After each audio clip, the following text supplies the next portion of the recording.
Good afternoon student, welcome back to our channel Pragati NCERT tutorial में। कैसे हैं आप सब लोग? आई होप आप सब लोग बहुत ही अच्छे होंगे, मस्त होंगे और स्वस्थ होंगे। अपनी पढ़ाई जो है अच्छे से कर रहे होंगे और ठंड से बचे हुए होंगे। तो जैसा कि आप लोगों को पता है, हमारी 6 to 12 वाली एनसीईआरटी सीरीज जो शुरू हो गई है, उसमें 6th क्लास हमने कंप्लीट कर ली है। अपनी हिस्ट्री और ज्योग्राफी, सिविक्स का एक चैप्टर रहता है, वो आज हम जो है कवर कर लेंगे। तो चलिए शुरू करते हैं। आज हमारा जो है जियोग्राफी का 7th क्लास के भी जो हमने सिविक्स के अपने 5 जो अध्याय हमने कवर कर लिए हैं, उसकी मैंने प्लेलिस्ट बना रखी है।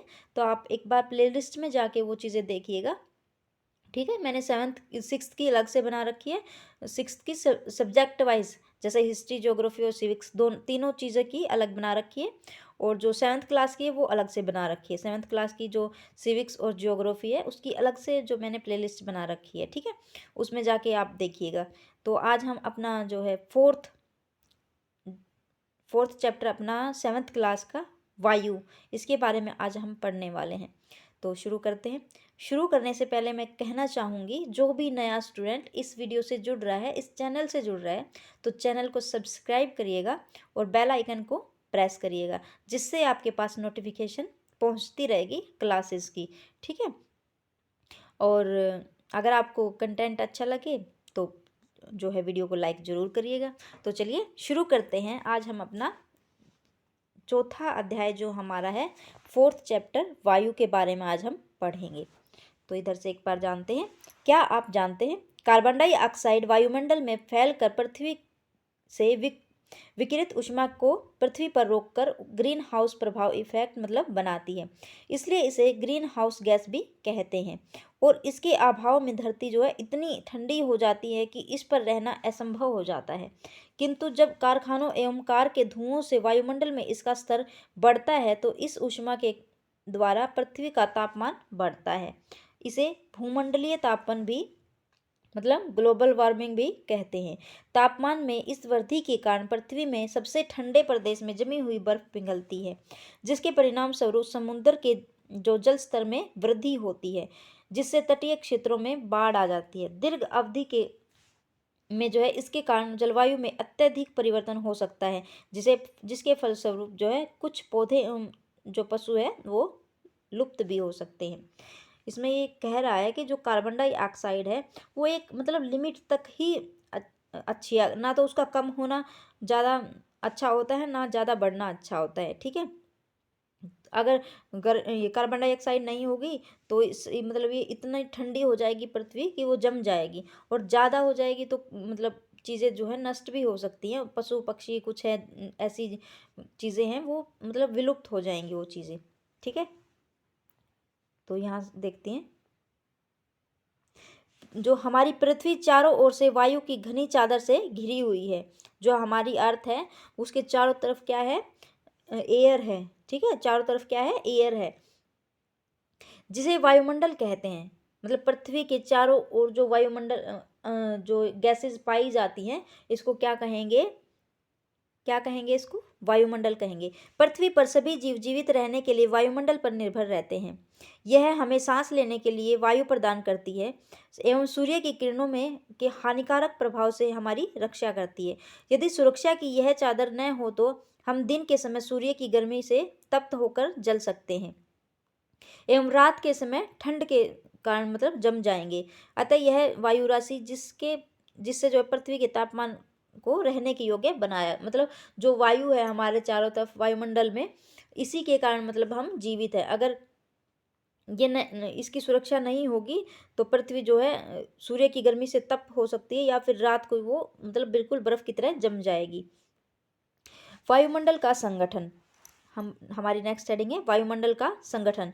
क्या आप जानते हैं कि जिस वायु का उपयोग हम सांस लेने के लिए करते हैं, वास्तव में वह अनेक गैसों का मिश्रण है। मतलब इस जो भी हम सांस लेते हैं वो वायु है हमारे चारों तरफ, तो उसमें अनेक गैसों का मिश्रण है, जैसे नाइट्रोजन हो गई, ऑक्सीजन हो गई। ठीक है, ये सबसे इम्पोर्टेंट है। कार्बन डाइऑक्साइड होगी, हीलियम हो गई, ओजोन, आर्गन, हाइड्रोजन।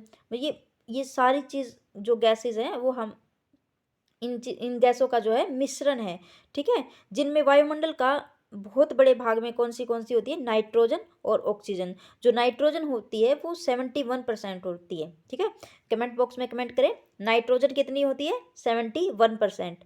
ऐसे लिख के कमेंट करिएगा, नाइट्रोजन इक्वल 71 और ऑक्सीजन हमारी कितनी होती है, 21। ठीक है, ऑक्सीजन कितनी होती है, 21। जो ये प्रमुख गैसें होती हैं, ठीक है, सबसे मतलब वायुमंडल में सबसे बड़ा भाग इन दो गैसों का होता है, नाइट्रोजन और ऑक्सीजन का। ठीक है, carbon dioxide, helium, ozone, argon एवं हाइड्रोजन कम मात्रा में पाई जाती है।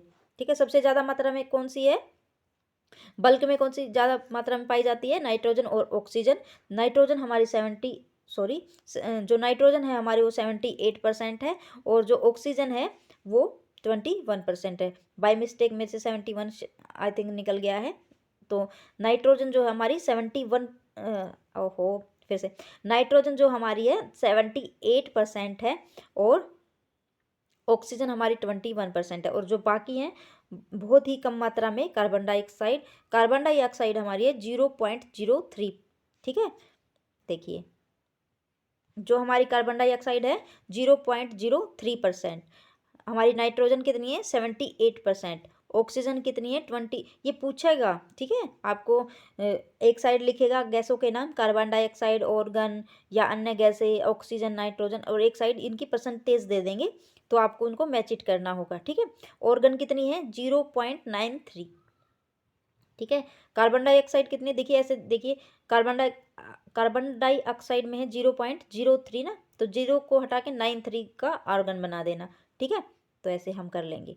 तो चलिए देखते हैं, इन गैसों के अलावा धूल के छोटे छोटे कण भी हवा में मौजूद हैं,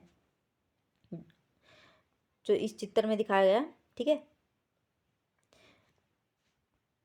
जिसमें वायु के विभिन्न संगठनों के प्रतिशत दर्शाए गए हैं, इसके बारे में बता रहे हैं। नाइट्रोजन वायु में सर्वाधिक मात्रा में पाई जाती है, नाइट्रोजन कितनी है 78%। ठीक है, जब हम सांस लेते हैं तब फेफड़ों में कुछ नाइट्रोजन भी ले जाते हैं, मतलब जब भी हम सांस लेते हैं कुछ नाइट्रोजन जो है हमारे सांस के जरिए फेफड़ों में चली जाती है और फिर उसे बाहर निकाल देते हैं। परंतु जो पौधे होते हैं, पौधे किस मतलब पौधों के लिए सबसे इम्पोर्टेंट गैस कौन सी होती है, नाइट्रोजन गैस। ठीक है, जो पौधे जैसे हमारे लिए इम्पोर्टेंट ज़्यादातर होती है ऑक्सीजन गैस होती है जिससे हम जीवित रहते हैं, लेकिन पौधों के लिए जो बेस्ट होती है वो नाइट्रोजन गैस होती है जिससे वो पौधे जो है जीवित रहते हैं। ठीक है, वे सीधे वायु में नाइट्रोजन नहीं लेते हैं, मृदा तथा कुछ पौधों की जड़ों में रहने वाले जीवाणु जो है वायु से नाइट्रोजन लेकर उसका स्वरूप बदल देते हैं, जिसका मतलब जो पौधे हैं उसका फिर प्रयोग करते हैं। तो जो पौधे होते हैं वो जैसे हम डायरेक्टली ही अपनी ऑक्सीजन ले लेते हैं सांस लेके, लेकिन पौधे हैं ऐसे नहीं लेते हैं डायरेक्टली, वो पहले जो पौधों की जड़ों में जो जीवाणु होते हैं, ठीक है, वो पहले वायु के जरिए नाइट्रोजन को लेंगे, फिर उसका स्वरूप बदलकर पौधे फिर उसको उस प्रयोग में ले लाते हैं। ठीक है, ऑक्सीजन वायु में प्रचुरता से मिलने वाली दूसरी गैस है। पहली है नाइट्रोजन जो 78 है और दूसरी प्रचुरता में मिलने वाली गैस कौन सी हो गई हमारी, ऑक्सीजन। ठीक है, ऑक्सीजन है जो 21% है। मनुष्य तथा पशु सांस लेने में वायु से ऑक्सीजन प्राप्त करते हैं। हरे पादप प्रकाश संश्लेषण द्वारा ऑक्सीजन उत्पन्न करते हैं। जो हरे पेड़ पौधे हैं वो प्रकाश संश्लेषण के द्वारा ऑक्सीजन बनाते हैं, उत्पन्न करते हैं। इस प्रकार वायु में ऑक्सीजन की मात्रा समान बनी रहती है। यदि हम वृक्ष काटते हैं तो यह संतुलन बिगड़ जाता है। ठीक है, आजकल तो मतलब इतना पोल्यूशन हो गया है हर जगह पे, जो है ऑक्सीजन के सिलेंडर भी मतलब बिकने लगे हैं, अब सांसें भी सिलेंडर में बिकने लगी हैं। बताइए, तो ये किसकी गलती है, हम लोगों की गलती है, जो अपनी इच्छा के लिए, अपनी इच्छा को पूरी करने के लिए पेड़ पौधों को काट रहे हैं, अपनी लग्जरियस लाइफ जीने के लिए पेड़ पौधों को काट रहे हैं। तो ये मतलब जो पर्यावरण का संतुलन है वो बिगड़ जाता है। ठीक है, तो आप लोगों से भी निवेदन है कि अपने जो वैसे नहीं लगाए जाते तो एक खास दिन के तौर पे अपने जो जन्मदिन पे कम से कम 5 पौधे तो जरूर लगाएं और उनकी मतलब रक्षा भी करें। अपने 5 नहीं लगाए जाते तो अपने फैमिली में जितने मेंबर हैं उनके एक एक जन्मदिन पे एक एक पौधा भी लगाओगे और उसका ख्याल रखोगे तो पर्यावरण जो है संतुलन जो है बनाए रखेगा। ठीक है, तो अगर हम पढ़े लिखे होने के बावजूद ये चीज़ें नहीं समझेंगे तो कौन समझेगा, हम इसीलिए पढ़ते हैं ना कि हम उसको अपने जीवन में उस चीज़ को उतार सकें। तो ये चीज़ें करनी बहुत ज़रूरी है, और जब हम करेंगे तभी तो हम दूसरों को सिखा पाएंगे। अगर आप लोग अभी टीचर बनेंगे तो आप तभी तो बच्चों को ये चीज़ें प्रयोग में लाने के लिए बता पाएंगे, क्योंकि जब हम पहले करेंगे तभी तो कोई दूसरा करेगा, है ना। तो पहले खुद पे इस चीज़ को प्रयोग करें, और अपने आप को अगर बचाना है तो खुद ही ध्यान रखना पड़ेगा। ये नहीं कि अरे लोग इतना जंगल काट रहे हैं, ठीक है वो काट रहे हैं, पहले खुद में बदलाव करो। हम पेड़ पौधे लगाना शुरू करेंगे, कहीं भी एक पौधा लगा दो, उसका देखभाल करो अच्छे से, ठीक है। तो यहाँ से देखते हैं, कार्बन डाइऑक्साइड अन्य महत्वपूर्ण गैस है। हरे पादप अपने भोजन के रूप में कार्बन डाइऑक्साइड का प्रयोग करते हैं और ऑक्सीजन वापस देते हैं। मनुष्य और पशु कार्बन डाइऑक्साइड बाहर निकालते हैं। जो मनुष्य और पशु हैं वो कार्बन डाइऑक्साइड बाहर निकालते हैं, और जो हरे पौधे हैं वो कार्बन डाइऑक्साइड को शोषित मतलब शोषण मतलब उसको लेते हैं। जैसे हम ऑक्सीजन लेते हैं वैसे ही जो पेड़ पौधे हैं वो कार्बन डाइऑक्साइड का प्रयोग करते हैं। मनुष्य तथा पशुओं द्वारा बाहर छोड़ी जाने वाली कार्बन डाइऑक्साइड की मात्रा पादपों द्वारा प्रयोग के करने की जाने वाली मतलब उसके बराबर होती है, गैस के बराबर होती है, जिससे यह संतुलन बना रहता है। परंतु यह संतुलन कोयला तथा खनिज तेल और ईंधनों के जलाने से गड़बड़ा जाता है। वे वायुमंडल के प्रतिवर्ष करोड़ों टन कार्बन डाइऑक्साइड की बढ़ोतरी करते हैं। सांसें भी नहीं ले जा रही हैं लोग, जो है ऑक्सीजन की मतलब दुकानें खोल के बैठ गए हैं सिलेंडर की, और लोग जा भी रहे हैं, लोग जा रहे हैं सांसें खरीदने के लिए। देखिए मैंने बहुत देखा है, दिल्ली में भी देखी है मैंने ये चीज़ें, और देखो लोग जा भी रहे हैं ऑक्सीजन खरीदने के लिए। तो इससे अच्छा है कि जो हमारी नेचुरल प्रकृति है उसको हम बचा के रखें। बस लोगों को गाड़ियाँ चाहिए बड़ी बड़ी, एक है तो दूसरी भी चाहिए, और थोड़ी दूर के लिए अगर जाना है तो भी बाइक पे बैठ के ही जाएंगे महाराज, हाथ पैर नहीं चलना थोड़ा बहुत। कार्बन डाइऑक्साइड का बढ़ा हुआ यह आयतन पृथ्वी पर मौसम तथा जलवायु को प्रभावित करता है। तो यहाँ से देखते हैं, क्या आप जानते हैं जब वायु गर्म होती है तो वो मतलब फैलती है और हल्की होकर ऊपर उठती है। तो जब वायु गर्म होती है तो क्या होता है, वो फैलती है और हल्की होकर ऊपर उठती है। ठंडी वायु सघन और भारी होती है, ठीक है। गर्म वायु कैसी होती है, हल्की होकर फैलती है ऊपर की ओर, और ठंडी वायु सघन होती है और भारी होती है। इसलिए इसमें नीचे रहने की प्रवृत्ति होती है। ठंडी वायु कौन सी, जो सघन और भारी होगी और वो नीचे रहेगी, और हल्की जो है ऊपर उठेगी, ठीक है। गर्म वायु के ऊपर उठने के आसपास के क्षेत्रों में ठंडी वायु रिक्त स्थान को भरने के लिए वहां आ जाती है, ठीक है। मतलब जैसे जैसे जो वायु ठंडी होती है, जो गर्म वायु है उसको रिक्त स्थानों को भरने के लिए आ जाती है।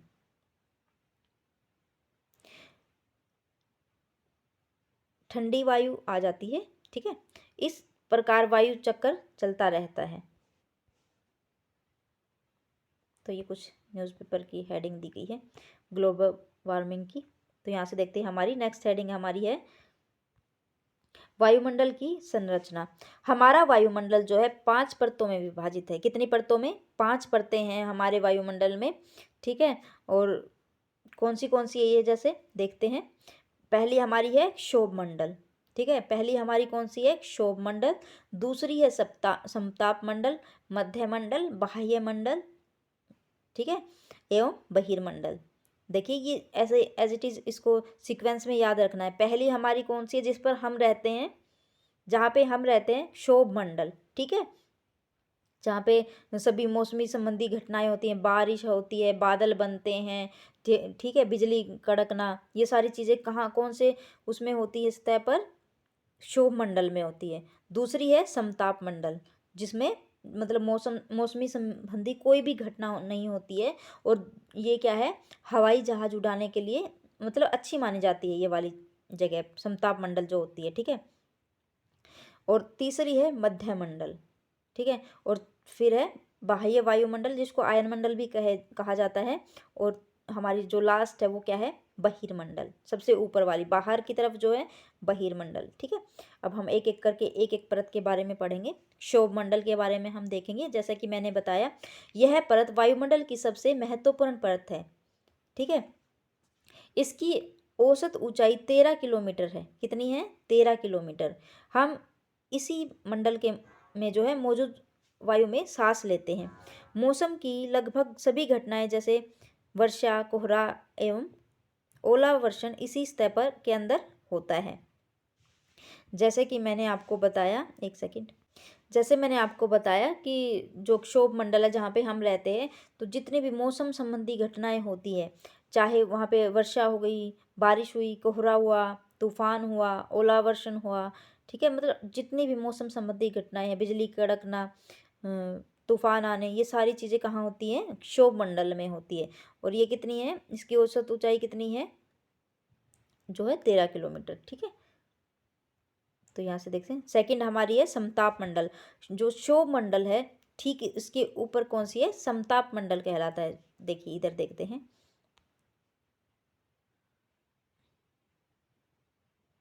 एक सेकेंड,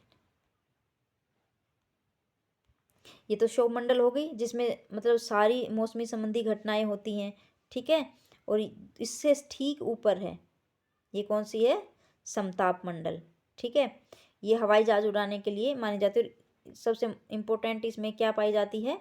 ओजोन परत, ठीक है। क्षोभ मंडल के ऊपर का भाग समताप मंडल कहलाता है। यह लगभग 50 किलोमीटर की ऊंचाई तक फैला है। यह परत बादलों एवं मौसमी संबंधी घटनाओं से लगभग मुक्त होता है। मतलब यहाँ पे कोई बारिश, वर्षा, बादल नहीं बनते, ठीक है। इसके फलस्वरूप यहाँ की परिस्थितियाँ हवाई जहाज उड़ाने के लिए आदर्श होती हैं। तो ऐसे पूछेगा कि हवाई जहाज उड़ाने के लिए कौन सी जो है परत अच्छी मानी जाती है? कौन सा मंडल? समताप मंडल, ठीक है। समताप मंडल की एक महत्वपूर्ण विशेषता यह है कि इसमें ओजोन गैस की परत होती है। समताप मंडल में क्या पाई जाती है? Ozone gas. ऐसे होगा कि ओजोन गैस कौन सी मंडल में पाया जाता है? तो समताप मंडल में, ठीक है। यह परत जो है सूर्य से आने वाली हानिकारक गैसों से हमारी रक्षा करती है। क्षोभ मंडल में हमने क्या पढ़ा? इसमें उसकी ऊंचाई कितनी है? सतह से 13 किलोमीटर। समताप मंडल की कितनी है? जो क्षोभ मंडल से ऊपर जो है 50 किलोमीटर, ठीक है। क्षोभ मंडल में सारी मौसमी घटनाएं होती हैं, जैसे बारिश, वर्षा, ओलावृष्टि, सारी जितनी भी तूफान, बिजली कड़कना, सारी चीज़ें क्या होती हैं? क्षोभ मंडल में होती हैं जहाँ पे हम रहते हैं, ठीक है। और समताप मंडल जो है इन सारी चीज़ों से लगभग मुक्त रहता है, इसलिए ये हवाई जहाज उड़ाने के लिए भी इस जो है इसको आदर्श माना जाता है, ठीक है। और सबसे इसकी महत्वपूर्ण विशेषता क्या है कि इसमें ओजोन गैस मिलती है। ओजोन गैस की एक परत मिलती है जो सूर्य से आने वाली हानिकारक पराबैंगनी किरणों से जो है हमारी रक्षा करती है। अगर ओजोन गैस नहीं होगी तो वो मतलब हमारी स्किन मतलब जलना शुरू हो जाएगी, स्किन एलर्जी ज़्यादा फैलनी शुरू हो जाएंगी, ठीक है। तीसरी है हमारी मध्यमंडल। यह वायुमंडल की तीसरी परत है। मध्यमंडल तीसरी परत है। यह समताप मंडल के ठीक ऊपर होती है, ठीक है। समताप मंडल से ऊपर कौन सी? मध्यमंडल, ठीक है। यह लगभग 80 किलोमीटर की ऊंचाई तक फैली है। कितनी तक? 80 किलोमीटर की ऊंचाई तक फैली है। जो क्षोभ मंडल थी 13 किलोमीटर की ऊंचाई, समताप मंडल 50 किलोमीटर की ऊंचाई, और जो मध्य मंडल है वो 80 किलोमीटर की ऊंचाई तक फैली है। अंतरिक्ष में प्रवेश करने वाले उल्कापिंड जो है इस परत में आने से जल जाते हैं। जितने भी उल्कापिंड है, देखिए दिखाए गए हैं, जितने भी उल्कापिंड है वो इस परत में आने के बाद जल जाते हैं। अंतरिक्ष से जो भी उल्कापिंड आते हैं तो मध्य मंडल में आने के बाद वो जल जाते हैं, ठीक है। फोर्थ हमारी है बाह्य मंडल, बाह्य वायुमंडल। बाह्य वायुमंडल में बढ़ती ऊंचाई के साथ जो है तापमान अधिक तीव्रता से बढ़ता है। इसको आयन मंडल भी कहा जाता है। जो बाह्य वायुमंडल है इसको आयन मंडल भी कहा जाता है। आयन मंडल इस परत का ही एक भाग है। यह 80 से 400 किलोमीटर तक फैला है, ठीक है। कितनी? 80 से 400 किलोमीटर तक। तो जो रेडियो संचार के लिए इस परत का उपयोग किया जाता है। वास्तव में पृथ्वी पे जो प्रसारित रेडियो, जिस चीज़ से हमारी ये रेडियो चलते हैं, जिसमें गीत संगीत हम सुनते हैं, या जो डिश लगी होती हैं घरों में जिससे सिग्नल पकड़े जाते हैं, वो इसी परत में होते हैं, बाह्य वायु आयन मंडल में, ठीक है। इस परत द्वारा पुनः प्रसारित मतलब पृथ्वी पर परावर्तित कर दी जाती है। लास्ट हमारी है बहिर्मंडल, ठीक है। जो हमारी पांचवी है बहिर्मंडल, सबसे बाहर मतलब बहिर्मंडल। मध्यमंडल बीच में हो गई, उसके बाद आयन मंडल हो गई, और लास्ट हमारी बहिर्मंडल। वायुमंडल की सबसे ऊपरी परत को बहिर्मंडल के नाम से जाना जाता है। यह वायु की पतली परत होती है। हल्की गैसें जैसे हीलियम एवं हाइड्रोजन यही से अंतरिक्ष में तैरती रहती हैं। तो ऐसे क्वेश्चन बनेगा, जो हीलियम और हाइड्रोजन गैस है कौन सी उसमें परत में, दो पृथ्वी की कौन सी परत में पाई जाती है, तो बहिर्मंडल में। ठीक है, तो चलिए देखते हैं इधर, ये बॉक्स में देख लेंगे एक बार। स्थानीय समाचार में 10 दिन की मौसम रिपोर्ट लिखे एवं मौसम में बदलाव का अवलोकन करें। ये तो क्वेश्चन किया गया है। ठीक है, ये छोड़नी नहीं होती हैं। ठीक है, बहुत ही इंपॉर्टेंट चीज़ होती हैं इन बॉक्सेस में भी। ठीक है, पर ये तो ऊपर क्वेश्चन किया गया है, कुछ जानकारी नहीं है, नीचे वाले में दिखाई गई है। यह जानकर आपको आश्चर्य होगा कि पृथ्वी सूर्य की ऊर्जा के, ये देख लीजिएगा, 2 अरबवां ही, मतलब 2 अरबवां भाग ही प्राप्त होता है। ठीक है, यह मतलब सूर्य की ऊर्जा का जो पृथ्वी पर कितना 2 अरबवां भाग ही केवल प्राप्त होता है भाग पृथ्वी पर। मौसम एवं जलवायु, नेक्स्ट हेडिंग हमारी है मौसम के बारे में और जलवायु के बारे में। क्या आज वर्षा होगी? नहीं भाई, आज तो धूप निकली हुई है हमारे इधर तो। चलो, इसमें पूछा गया है, क्या आज दिन साफ होगा और धूप निकलेगी? हाँ जी, बिल्कुल साफ है और धूप निकली हुई है। कितनी ही बार हमने क्रिकेट प्रेमियों के मुंह से एक दिवसीय मैच के भविष्य पर अनुमान लगाते सुना है। यदि हम कल्पना करें कि हमारा शरीर एक रेडियो है और मस्तिष्क उसमें उसके स्पीकर, तो मौसम वह है जो इसके नियंत्रण बटनों से छेड़छाड़ करता है। मौसम जो है वायुमंडल की प्रत्येक घंटे तथा दिन प्रतिदिन की स्थिति होती है। मौसम क्या होता है? मौसम क्या है? वायुमंडल की प्रत्येक घंटे तथा दिन प्रतिदिन की स्थिति। आर्द्र एवं गर्म मौसम किसी भी, एक सेकेंड, आर्द्र तथा एवं गर्म मौसम किसी को भी चिड़चिड़ा बना सकता है। अच्छा हवादार मौसम हमें आनंद देता है और हम घूमने की योजना बना सकते हैं। मौसम नाटकीय रूप से दिन प्रतिदिन बदलता है, किंतु दीर्घकाल में किसी स्थान का औसत मौसम उस स्थान की जलवायु बताता है। जो दीर्घ मतलब लंबे टाइम तक चलता रहता है, वो मौसम जो है क्या बताता है? जलवायु बताता है। क्या आप समझ गए कि मौसम तथा दैनिक पूर्वानुमान क्यों करते हैं? एक सेकेंड, यहाँ देखते, तापमान, तापमान के बारे में हम पढ़ेंगे। आप प्रतिदिन जिस तापमान का अनुभव करते हैं वह वायुमंडल का तापमान होता है। वायु में मौजूद ताप एवं शीतलता के परिमाण को तापमान कहते हैं। जो वायु में मौजूद होती है ताप और उसकी शीतलता, उसको क्या कहेंगे? तापमान। वायुमंडल का तापमान केवल दिन और रात में ही नहीं बदलता, बल्कि ऋतुओं के अनुसार भी बदलता है। जैसे शीत ऋतु की अपेक्षा ग्रीष्म ऋतु ज़्यादा गर्म होता है। ठीक है,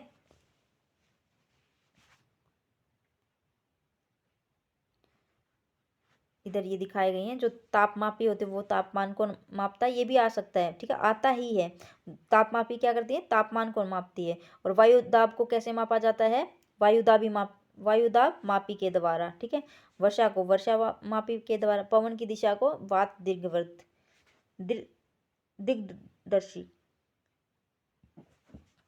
ठीक है, पवन की दिशा को कैसे दर्शाते हैं? किस चीज से? वात दिग्दर्शी से।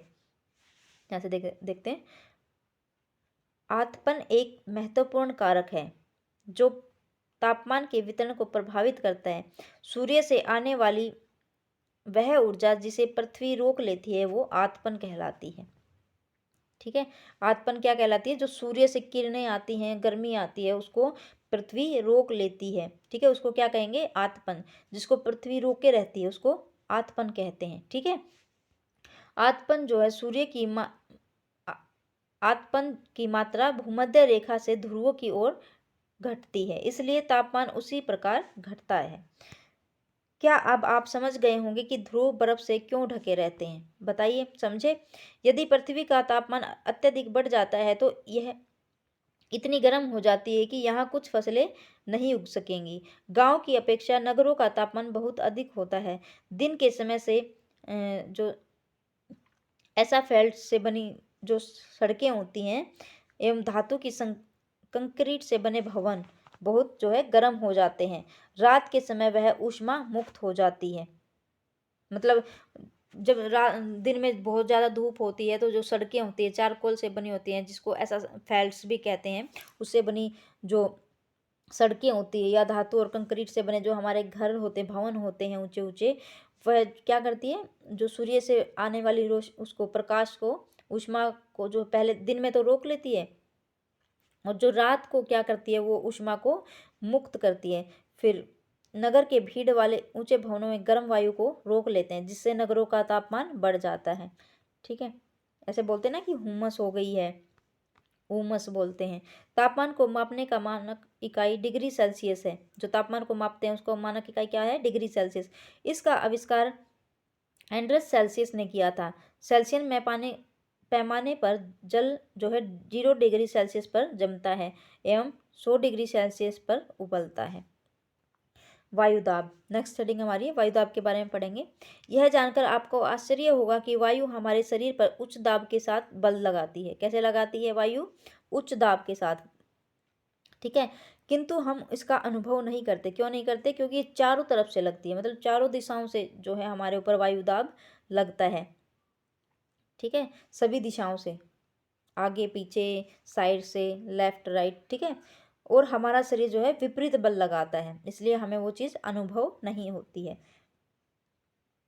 पृथ्वी की सतह पर वायु के भार द्वारा लगाया गया दाब वायुदाब कहलाता है। जो पृथ्वी की सतह पर जो है वायु के भार द्वारा लगाया गया दाब क्या कहलाएगा, वायुदाब कहेगा। वायुमंडल में ऊपर की ओर जाने के बाद जो है, वायुमंडल में ऊपर की ओर जाने के बाद तेजी से गिरने लगता है। ठीक है, समुद्र स्तर पर वायु दाब सर्वाधिक होता है। जो वायु दाब सबसे अधिक कहाँ होता है, समुद्र स्तर पर, और ऊंचाई पर जाने पर यह घटता जाता है। वायु दाब को क्षैतिज वितरण किसी स्थान पर उपस्थित वायु के ताप द्वारा प्रभावित होता है। अधिक तापमान वाले क्षेत्रों में वायु गर्म होकर ऊपर उठती है।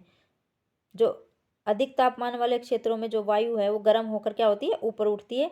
यह निम्न दाब क्षेत्र बनाती है। जब वायु गर्म होकर ऊपर की ओर उठती है तो कौन सा क्षेत्र बनाएगी, निम्न दाब। ठीक है, अधिक तापमान वाले क्षेत्रों में जब वायु गर्म होकर ऊपर उठती है तो वो कौन सा क्षेत्र बनाएगी, निम्न दाब क्षेत्र बनाएगी।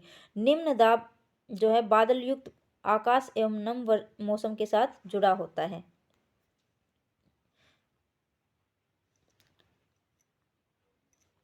ठीक है, जब वायु गर्म होकर ऊपर उठती है तो निम्न दाब क्षेत्र बनाएगी, और जो निम्न दाब है वो वायु युक्त आकाश एवं नम मौसम के साथ जुड़ा होता है। कम तापमान वाले क्षेत्र की वायु ठंडी होती है। ज़्यादा तापमान वाले क्षेत्र की वायु गर्म होती है, और कम तापमान वाले क्षेत्रों की वायु ठंडी होती है। इसके फलस्वरूप यह भारी होती है। ठीक है, भारी होती है गैस। और वायु जो भारी वायु है निमज्जित होकर उच्च दाब क्षेत्र बनाती है।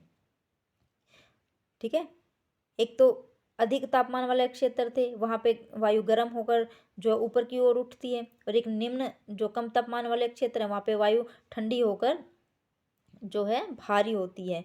ठीक है, और जो अधिक तापमान वाला क्षेत्र है वो निम्न दाब क्षेत्र बनाता है, और ठंडी तापमान वाला जो है भारी वायु निमज्जित होकर उच्च दाब क्षेत्र बनाती है। उच्च दाब के कारण स्पष्ट एवं स्वच्छ आकाश होता है। ठीक है, निम्न दाब के कारण तो बादल युक्त आकाश होएगा, और जो है उच्च दाब के कारण स्पष्ट एवं स्वच्छ आकाश होता है। वायु सदैव उच्च दाब क्षेत्र में निम्न दाब क्षेत्र की ओर गमन करती है। कैसे करती है, वायु कैसे गमन करती है, उच्च दाब क्षेत्र से निम्न दाब क्षेत्र की ओर। ठीक है, इसको एक बार मैं दोबारा से बताना चाहूंगी क्योंकि ये बहुत इंपॉर्टेंट है। यहाँ से क्वेश्चन बन सकते हैं, 2 क्वेश्चन बन सकते हैं। देखिए, जो अधिक तापमान वाले क्षेत्र हैं उसमें वायु गर्म होकर ऊपर की ओर उठती है, और जब वायु गर्म होकर ऊपर की ओर उठेगी तो वो निम्न दाब जो है क्षेत्र बनाती है। ठीक है, और जो निम्न दाब क्षेत्र जब बनता है तो जो बादल युक्त आकाश बनता है, और जो मौसम है वो नम होता है, और जो कम तापमान वाले क्षेत्र होते हैं वहाँ पे वायु ठंडी होती है। इसके फलस्वरूप यह भारी होती है। भारी जो वायु होती है वो उच्च दाब क्षेत्र बनाती है। ठीक है, और उच्च दाब क्षेत्र के कारण जो आकाश है वो स्पष्ट एवं स्वच्छ होता है। ठीक है, और जब वायु सदैव उच्च दाब क्षेत्र से निम्न दाब की ओर गमन करती है। ठीक है, जो वायु है वो सदैव ही उच्च दाब से निम्न दाब की ओर ऊपर से नीचे की ओर ऐसे समझ लेंगे। उच्च दाब मतलब ऊपर ऊपर से नीचे की ओर, निम्न दाब, ठीक है, गमन करती है। नेक्स्ट हेडिंग हमारी है, एक बार इधर देख लेंगे। क्या आप जानते हैं कि चांद पर वायु नहीं है? मतलब जो चांद है वहाँ पर वायु नहीं है। अतएव वहाँ वायुदाब भी नहीं है। अंतरिक्ष यात्री जब चांद पर जाते हैं तो वे विशेष रूप से सुरक्षित हवा से भरी हुई अंतरिक्ष जो है पोशाक पहनते, देखा है ना, वो स्पेस सूट पहनते हैं वाइट कलर का बड़ा सा, ऐसे फूले फूले। यदि वे इस अंतरिक्ष पोशाक को न पहने तो अंतरिक्ष यात्रियों के शरीर द्वारा विपरीत बल लगने के कारण उनकी रक्त शिराएं जो हैं फट सकती हैं, जिससे अंतरिक्ष यात्री रक्तस्रावित हो सकते हैं। मतलब उनकी सारी नसें सब, मतलब पूरी बॉडी फट जाएगी अगर वो वहाँ पे अपने ऑक्सीजन वो वाली पोशाक नहीं पहन के जाएंगे, ऑक्सीजन वाली, ठीक है, हवा वाली, हवा से भरी हुई। क्योंकि जब ऊपर से भी बल लगेगा और जो हमारे शरीर का बल है वो भी लगेगा बाहर की तरफ, तो हमारी जो रक्त शिराएं हैं वो फट सकती हैं। यहाँ से देखते हैं। क्या आप जानते हैं पवन का नाम उसके आने की दिशा के आधार पर निर्धारित होता है? उदाहरण के लिए पश्चिम से आने वाली पवन जो है पश्चिमी या पछुआ पवन कहलाती है। जो पश्चिम की तरफ से आती है वो पश्चिमी तथा पछुआ पवन कहलाती है। जैसे ये दक्षिण वाला क्षेत्र है हमारा और ये इधर पश्चिम, तो पश्चिम से आने वाली जो भी हवा होगी वो क्या कहेगी? पछुआ पवन है। तो यहाँ से देखते हैं पवन। उच्च दाब क्षेत्र में निम्न दाब क्षेत्र की ओर जो वायु की गति को पवन कहेंगे। जो मतलब उच्च दाब से निम्न दाब की ओर जो वायु गति करेगी उसको क्या कहेंगे? पवन कहेंगे, ठीक है। उच्च दाब से निम्न दाब की ओर आने वाली वायु को पवन कहते हैं। आप पवन को काम करते देख सकते हैं जब यह सड़क पर गिरी पत्तियों को उड़ाती तथा तूफान के समय पेड़ों को उखाड़ देती है। कभी कभी जब पवन धीरे बहती है तो आप इसे महीन धूल या धुएं को उड़ाए मतलब देख सकते हैं। कभी कभी पवन इतनी तेज होती है कि इसके विपरीत दिशा में चलना कठिन होता है। मतलब हवा जब इतनी तेज चलती है, जब हम चलते हैं, तूफान आता है, तो उसके विपरीत दिशा में चलना कठिन होता है, एकदम से भगा के ले जाती है वो। आपने अवश्य अनुभव किया होगा कि तेज पवन में छाता लेकर चलना आसान नहीं है, क्योंकि छाता टूट जाएगा। 3 अन्य उदाहरण सोचिए जब तेज पवन के कारण आपके लिए समस्या उत्पन्न हुई हो। पवन को मुख्यतः 3 प्रकार से विभाजित किया जाता है। बताइए 3 ऐसी कौन कौन सी चीज़ है जब आप मतलब आपको तेज पवन से आपको कोई समस्या उत्पन्न हुई है, उसके बारे में। पवन को 3 प्रकार से बांटा गया है। एक तो स्थायी पवनें, मौसमी पवनें और स्थानीय पवनें। कितनी प्रकार की पवनें हो गई? 3 प्रकार की। एक है स्थायी, एक मौसमी, एक स्थानीय, ठीक है। इसके बारे में हम पढ़ेंगे। देखिए स्थायी पवनें क्या होती हैं? व्यापारिक पश्चिमी एवं पूर्वी पवनें स्थायी पवनें हैं। जो व्यापारिक पश्चिमी पवनें और पूर्वी पवनें हैं वो स्थायी पवनें हैं। ये वर्ष भर लगातार निश्चित दिशा में चलती हैं। देखिए जो व्यापारिक पश्चिमी एवं पूर्वी पवनें हैं वो स्थायी पवनें हैं। ये वर्ष भर लगातार निश्चित दिशा में चलती हैं, ठीक है।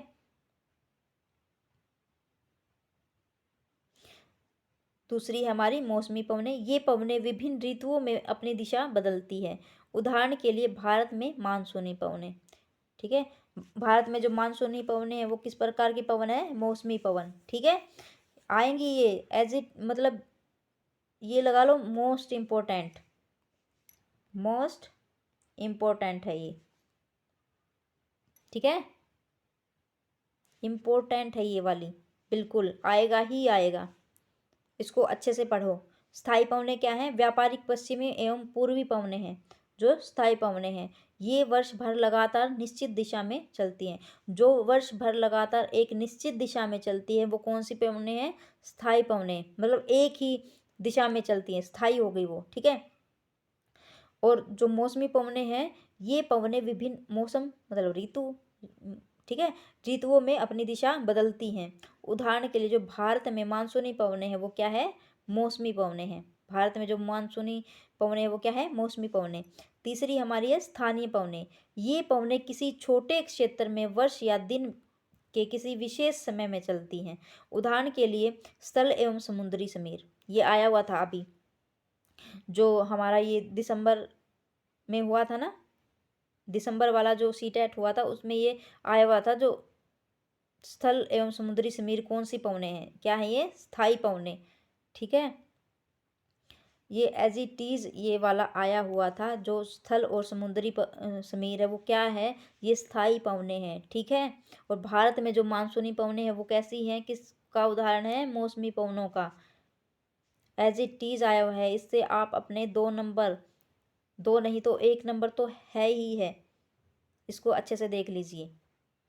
जो स्थल समुद्री समीर है वो कौन सी हैं, स्थायी पवने हैं। ठीक है, क्या आपको भारत के उत्तर क्षेत्र को गर्म एवं शुष्क स्थानीय पवन याद है, जिसे लू कहते हैं।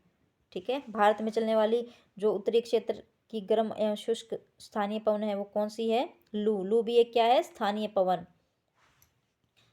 स्थल और समुद्री समीर स्थानीय पवन है और लू स्थानीय पवन। ठीक है, चलिए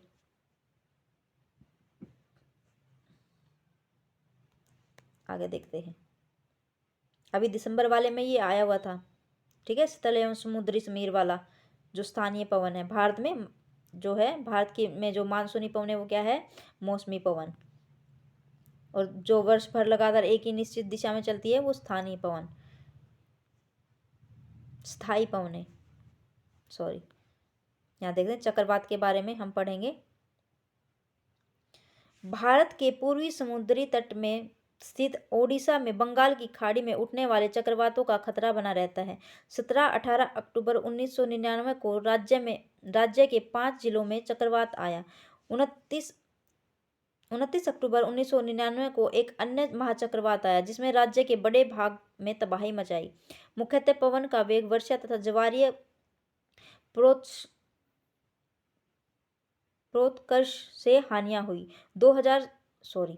260 किलोमीटर प्रति घंटे तक वेग वाली पवन 36 घंटे से ज़्यादा समय तक चलती रही। तीव्र वेग वाली इस पवन ने पेड़ों को उखाड़ दिया और कच्चे घरों को नष्ट कर दिया। अनेक औद्योगिक भवनों तथा अन्य घरों की छतें भी उखड़ गई। विद्युत आपूर्ति एवं टेलीविजन लाइन पूरी तरह से कट गई। चक्रवात के लिए फलस्वरूप लगातार 3 दिनों तक भारी वर्षा होती रही। इस वर्षा के कारण ओडिशा की प्रमुख नदियों में बाढ़ आ गई। चक्रवाती पवनों के कारण उठी ज्वारीय तरंगें स्थल पर 20 किलोमीटर तक आ गई और फलस्वरूप तटीय क्षेत्रों में भयानक तबाही हुई। अचानक 7 से 10 मीटर ऊंची ज्वारीय तरंगें आ गई, जिसके कारण जो है खड़ी धान की फसल पूरी तरह नष्ट हो गई थी। देखिए चक्रवात के कारण। ठीक है, यहाँ से देखते हैं। 25 अक्टूबर 1999 को पूर्वी पोर्ट ब्लेयर के निकट थाईलैंड की खाड़ी में अवदाब के कारण यह चक्रवात उत्पन्न हुआ और यह धीरे धीरे उत्तर पश्चिमी दिशा में बढ़ा, गहन होकर इसमें महाचक्रवात का रूप धारण कर लिया और 29 अक्टूबर को सुबह 10:30 बजे ओडिशा के इरेसामा एक एवं बालीकुडा के बीच के क्षेत्रों को प्रभावित किया। इस महाचक्रवात ने भुवनेश्वर, कटक और 28 तटीय नगरों सहित ओडिशा के पूरे तट को बर्बाद कर दिया। इससे लगभग 130 लाख लोग जो है प्रभावित हुए। बहुत बड़ी संख्या में पशुओं की मौत हो गई। धान, सब्जी, फल की बड़ी संख्या में जो है भारी नुकसान हुआ। ज्वारीय प्रोत्कर्ष से उत्पन्न हुई लवणता के कारण कृषि योग्य विशाल भू क्षेत्र अनुपजाऊ हो गए। साल, सागवान एवं बांस के जो बागान हैं, विशाल भूपृष्ठ जो है नष्ट हो गए क्षेत्र। ठीक है, पाराद्वीप एवं कोणार्क के बीच जो स्थित मैंग्रोव के जंगल लुप्त हो गए। तो यहाँ से कहीं से भी मिला के बना देंगे। जो कोंकाट के बीच मैंग्रोवन कहाँ पे है, पाराद्वीप एवं कोणार्क के। ठीक है, यहाँ देखते हैं आर्द्रता के बारे में पढ़ेंगे। एक सेकंड देख लेती हूँ कितना रह गया है चैप्टर, बस यही रह गया। तो चलिए देखते हैं, यहाँ से देखते हैं आर्द्रता। जब जल एवं विभिन्न जलाशयों से वाष्पित होता है, जब जल पृथ्वी पर विभिन्न जलाशयों से वाष्पित होता है तो यह जलवाष्प बन जाता है। वायु में किसी भी समय जलवाष्प की मात्रा को आर्द्रता कहते हैं। ठीक है, वायु में किसी भी समय जलवाष्प की मात्रा को क्या कहेंगे, आर्द्रता। जब वायु में जलवाष्प की मात्रा अत्यधिक होती है तो उसे हम आर्द्र दिन कहते हैं। मतलब जब भी है वायु में जलवाष्प की मात्रा अधिक होती है तो उसे हम क्या कहते हैं, आर्द्र दिन कहते हैं। जैसे जैसे वायु गर्म होती है इसकी जलवाष्प धारण करने की क्षमता जो है बढ़ती जाती है। इस प्रकार यह और अधिक आर्द्र हो जाती है। आर्द्र दिन में कपड़े सूखने से जो है काफ़ी समय लगता है एवं हमारे शरीर में पसीना आसानी से नहीं सूखता और हम असहज महसूस करते हैं। जब जलवाष्प ऊपर उठता है तो यह ठंडा होना शुरू हो जाता है। जलवाष्प संघनित होकर ठंडा होकर जल की बूंद बनाते हैं। बादल इन्हीं जल बूंदों का ही एक समूह होता है। जब जब जल छोटी छोटी बूंदें उठकर ऊपर इकट्ठा हो जाती हैं उसी के कारण जो है बादल बनता है। जब जल की ये बूंदें इतनी भारी हो जाती हैं कि वायु में तैर न सके तब ये वर्षण के रूप में नीचे आ जाती हैं। मतलब इतना भारी हो जाता है कि हवा में तैर नहीं पाता तो वो वर्षा कर देता है बादल। ठीक है। आकाश में उड़ते हुए जेट हवाई जहाज अपने पीछे सफ़ेद पथ चिन्ह छोड़ते हैं। इनके इंजनों से निकली जो नमी संघनित हो जाती है। वायु के गतिमान न रहने की स्थिति में यह संघनित नमी कुछ देर तक पथ के रूप में दिखाई देती है। पृथ्वी पर जल के रूप में गिरने वाला वर्षण वर्षा कहलाता है। जो पृथ्वी पर जल के रूप में जो पानी गिरता है वो वर्षा कहलाता है, ये तो पता है सबको। ज़्यादातर भौम जल वर्षा जल से प्राप्त होता है। भौम जल मतलब जो भूमि के अंदर जल है, भूमि पर जो जल है। पौधे जल संरक्षण में मदद करते हैं। जब पहाड़ी पार्श्वों से पेड़ काटे जाते हैं, वर्षा जल अनावर्त पहाड़ों से नीचे बहता है एवं निचले इलाके में बाढ़ का कारण बनता है। क्रियाविधि आधार पर वर्षा के 3 प्रकार होते हैं: संवहनीय वर्षा, पर्वतीय वर्षा एवं चक्रवाती वर्षा। इधर देखिए, ये है चक्रवाती वर्षा, ये सब आदर पर्वतीय वर्षा और ये संवहनीय वर्षा। ठीक है। पौधों तथा जीव जंतुओं के जीवित रहने के लिए वर्षा बहुत महत्वपूर्ण है। इससे धरातल को ताज़ा जल प्रदान होता है। यदि वर्षा कम हो तो जल की कमी तथा सूखा हो जाता है। इसके विपरीत अगर वर्षा ज़्यादा हो जाए तो बाढ़ आ सकती है। ठीक है। यहाँ देखिए, वर्षण के दूसरे रूप में कौन सा है? हिम, सहिम, वृष्टि तथा ओला। वर्षण के ये रूप हैं। हिम के रूप में भी आ सकते हैं, सहिम वृष्टि के रूप में भी और ओला के रूप में भी। तो चलिए स्टूडेंट, आज का जो हमारा चैप्टर था ये समाप्त होता है। ठीक है। तो हम मिलेंगे अब अपनी नेक्स्ट वीडियो में। अगर आपको ये वीडियो अच्छी लगी तो वीडियो को लाइक करें और जो नया स्टूडेंट इस वीडियो से जुड़ रहा है तो चैनल को सब्सक्राइब करें। ठीक है। चलो एक बार ये देख लेते हैं। निम्नलिखित में से कौन सी गैस हमें सूर्य की हानिकारक किरणों से बचाती है? बताइए कौन सी गैस है और कौन सी परत में पाई जाती है? बताइए। हमने ऊपर पढ़ी ना, वायुमंडल में 5 परतें पाई जाती हैं: क्षोभ मंडल, समताप मंडल, मध्य मंडल, बाह्य मंडल जिसको आयन मंडल भी कहते हैं, और बहिर्मंडल। और जो हमें सूर्य की हानिकारक पवनों से हानिकारक किरणों से बचाती है वो कौन सी गैस है? हमारी ओजोन गैस। ठीक है। ओजोन गैस है। कहाँ पे पाई जाती है? ये समताप मंडल में। और समताप मंडल जो है हवाई जहाज उड़ाने के लिए आदर्श माना जाता है, क्योंकि वहाँ पे बहुत ही कम मात्रा में जो है मौसमी संबंधी घटनाएं होती हैं। ठीक है। वायुमंडल की सबसे महत्वपूर्ण परत कौन सी है? बताइए, सबसे महत्वपूर्ण परत कौन सी है वायुमंडल की, जिसमें हम रहते हैं? ठीक है। क्षोभ मंडल। वायुमंडल की निम्न परतों में से कौन सी जो है बादल विहीन है? जहाँ पे हवाई जहाज उड़ाए जाते हैं, जिसमें ओजोन गैस पाई जाती है, ठीक है, उसमें मतलब बादल विहीन है, वहाँ पे बादल नहीं बनते हैं समताप मंडल में। वायुमंडल की परतों में जब हम ऊपर जाते हैं तब वायुदाब कैसे होता है? बताइए, इसका आंसर दीजिए। कमेंट बॉक्स में कमेंट करके बताइए कि वायुमंडल की परतों में जब हम ऊपर जाते हैं तब वायुदाब कैसा होता है। मैंने बार बार उस चीज़ को रिपीट करके आपको बताया था। ठीक है। बताइए इसका मैं नहीं बताऊंगी, आप बताइए। जब वृष्टि तरल रूप से पृथ्वी पर जाती है तो उसे हम क्या कहते हैं? बताइए। ये तो आसान सा है, वर्षा सबको पता है। अगर बर्फ के रूप में आएगी हिम, ठीक है। वृष्टि तरल रूप में आती है तो वर्षा कहलाती है। यहाँ से देखिए, निम्नलिखित स्तंभों को मिलाकर सही जोड़े बनाइए। व्यापारिक पवनें। बताइए कौन सी हैं व्यापारिक पवनें? ये भी मैंने बोला था ना, बार बार मैंने रिपीट की थी ये चीज़ें। लू कौन सी है हमारी? बताइए। लू और जो समुद्री समीर, इसके बारे में मैंने बताया था ना। कौन सी हैं ये, कौन सी पवनें हैं ये? हमारी स्थानीय पवनें, स्थानीय पवनें हैं जो समुद्री समीर है और लू। ठीक है, इसको याद रखिए, ये आएगा ही आएगा।